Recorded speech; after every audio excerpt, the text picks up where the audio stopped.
Bayangkan, dirimu berada di dalam kapal selam sempit, meluncur turun sejauh 3,8 km ke dasar laut. Tujuanmu untuk melihat langsung bangkai kapal Titanic yang legendaris. Namun, tiba-tiba ada yang tidak beres. Baling-baling kapal selam terhenti, joystick pengendali kapal selam tiba-tiba tidak berfungsi. Perlu dipahami, kedalaman laut yang sedalam itu sangat mengerikan. Bukan hanya gelap gulita, tetapi juga penuh tekanan yang sangat besar. Bayangkan saja, ada 3,8 km air di atasmu dengan tekanan yang 400 kali lebih besar dari tekanan di permukaan.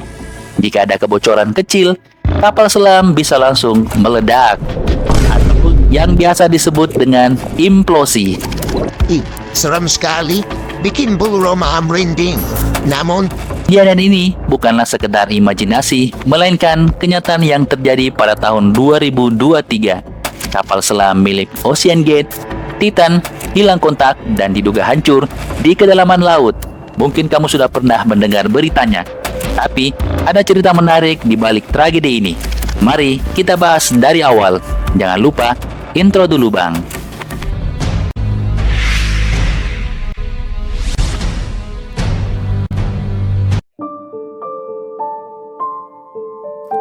Ocean Gate adalah perusahaan yang mengoperasikan kapal selam Titan.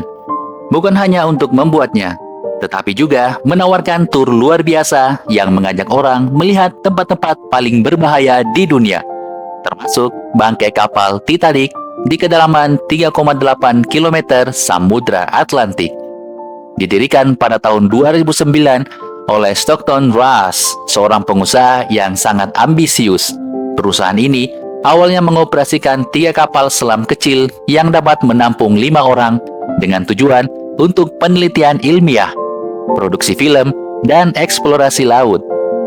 Banyak orang kaya di luar sana yang rela mengeluarkan uang banyak untuk ikut serta dalam penyelaman ini, meskipun harganya tak main-main, sekitar $250.000 atau lebih dari 3 miliar rupiah untuk satu orang. sobat miskin pasti tidak bisa ya. Bagi orang kaya yang sangat kepo alias penasaran dengan Titanic, uang sebanyak itu terasa sebanding. Namun, tak ada yang bisa menebak risiko besar yang ada di baliknya. Uang sebanyak itu bisa traktir es cendol sekelurahan ban. Sayangnya, dengan uang sebanyak itu, tidak menjamin keamanan kapal selam ini. Ternyata, sudah banyak yang mengkritik kapal selam ini karena desainnya yang diragukan. Titan menggunakan serat karbon yang memang lebih ringan, tetapi tidak dirancang untuk menahan tekanan laut yang ekstrim di kedalaman 4 km. Kapal selam ini tidak boleh menyelam lebih dari 1 km. Biasanya, kapal selam menggunakan baja atau titanium yang lebih tahan terhadap tekanan tersebut. Lalu, kapal selam ini hanya diuji oleh pihak Ocean Gate sendiri, tanpa pengujian dari pihak luar. Keamanan yang seharusnya lebih diperhatikan justru dipandang sebelah mata oleh CEO Stockton Rush yang menganggap bahwa semua kegiatan berisiko. Kapal selam Titan tidak dilengkapi sistem navigasi dan komunikasi yang handal, seperti radar dan torpedo. Ya, mau ngapain pakai torpedo ban? Iya, ini tidak usah ya. Titan hanya dikendalikan menggunakan joystick seperti Kang Rental PS. Sistem GPS kapal selam ini juga sulit dideteksi di kedalaman. Menurut informasi, bahwa kapal selam Titan hanya mengirim pesan menggunakan teks seperti SMS gitu.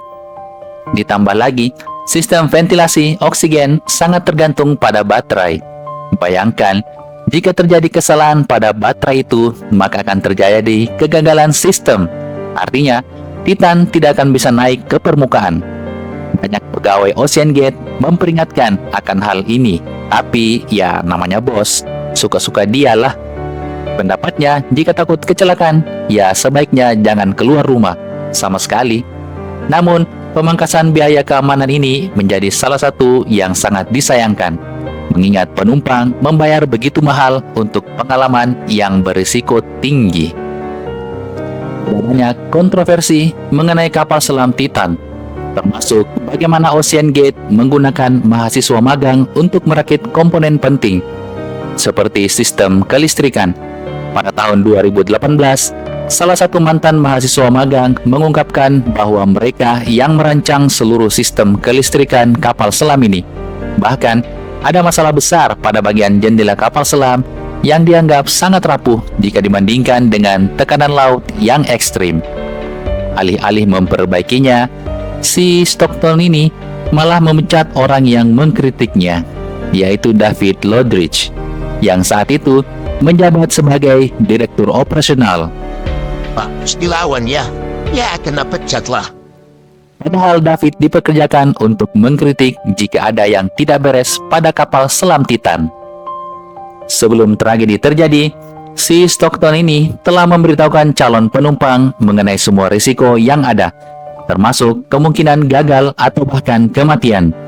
Meskipun mereka mengetahui risikonya, 4 orang yang sangat kaya ini tetap memutuskan untuk mengikuti ekspedisi tersebut. Mereka adalah Hamish Harding, seorang miliarder asal Inggris dan direktur perusahaan pesawat pribadi. Bahkan, Pak Harding ini memang hobi menjelajah bumi dan pernah keluar angkasa menggunakan roket Blue Origin milik Jeff Bezos. Kemudian, ada Shahzada Daud dan putranya Sulaiman Daud yang merupakan eksekutif di perusahaan besar Pakistan, dan Paul Henry Narjolet, seorang penyelam berpengalaman asal Prancis yang sebelumnya pernah memimpin ekspedisi ke Titanic pada tahun 1987. Dan 16 Juni 2023, mereka berangkat dari Newfoundland, Kanada, menuju titik lokasi Titanic yang tenggelam. Cuaca berkabut pada awalnya menunda penyelaman mereka, tetapi akhirnya ekspedisi dimulai juga pada 18 Juni. Setelah dimasukkan ke dalam kapal selam Titan, mereka menurunkan Titan ke laut. Segera setelah itu, air di luar jendela mulai gelap dan kapal selam mulai menyelam. Prosesnya memakan waktu hingga 5-8 jam perjalanan total. 2 jam menyelam ke bangkai Titanic, 1 jam mengamati, dan 2 jam lagi untuk naik ke permukaan.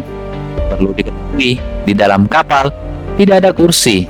Jadi penumpang duduk melantai alias lesehan. Petugas yang mengemudi kapal selam ini menggunakan joystick sambil melihat 3 monitor. Monitor ke-1 buat kamera, monitor kedua untuk sonar, monitor ketiga untuk main game. Ya, tidak dong. Titan punya 4 baling-baling bertenaga listrik. Saking kuatnya dan amannya, baling-baling ini pernah mengalami masalah. Baling-baling kapal selam Titan sempat macet dalam perjalanan sebelumnya pada tahun 2022. Syukurnya, waktu itu mereka selamat dan kembali ke permukaan. Kita kembali ke Titan di tahun 2023. Titan mulai hilang kontak pada pukul 9.45 pagi. Tim Ocean Gate yang berada di atas mulai panik. Tim Ocean Gate segera melaporkan hilangnya kapal selam dan pencarian besar-besaran pun dimulai. Namun, tim penyelamat hanya menemukan puing-puing Titan di hari keempat pada tanggal 22 Juni 2023. Diturunkannya robot penyelam untuk membantu pencarian, dan sekitar 500 meter dari Titanic ditemukan bahwa kapal selam tersebut hancur dalam ledakan yang sangat cepat. Dalam waktu sepersekian detik, operasi pencarian pun dihentikan dan berfokus kepada pengangkatan puing-puing kapal selam Titan. Tragedi ini menandai akhir dari perjalanan yang seharusnya membawa mereka menyelam ke Titanic, tetapi malah menjadi pelajaran pahit tentang bahaya eksplorasi laut yang terlalu beresiko. Ledakan yang terjadi di dasar laut disebut implosi. Ledakan yang mengarah ke dalam berlawanan dengan eksplosi yang meledak keluar. Implosi ini luar biasa cepat, hanya sepersekian detik. Bahkan saat mereka belum menyadari apa yang terjadi, tubuh mereka sudah hancur berkeping-keping. Meskipun ada deteksi suara-suara aneh setelah Titan hilang, kemungkinan suara itu berasal dari kapal lain yang terekam, atau memang dari Titan yang sudah hancur. Kejadian ini mengguncang dunia. Ocean Gate sendiri mendapat banyak kritikan tentang standar keselamatan. Ocean Gate beroperasi tanpa pengawasan ketat. Banyak pihak saling menyalahkan, terutama industri eksplorasi laut. Banyak yang meminta agar ada regulasi lebih ketat untuk perusahaan-perusahaan yang melakukan eksplorasi semacam ini. Tragedi ini menjadi peringatan besar akan kekuatan alam bawah laut yang masih banyak menyimpan misteri. Apakah manusia bisa menjelajahinya dengan aman? Tentu saja, pertanyaan ini tetap menggantung. Terima kasih telah mengikuti cerita ini, dan ingat, meskipun teknologi semakin maju, jangan sembarangan mencoba menyelam ke kedalaman laut yang misterius ini. Sampai jumpa di cerita menarik selanjutnya.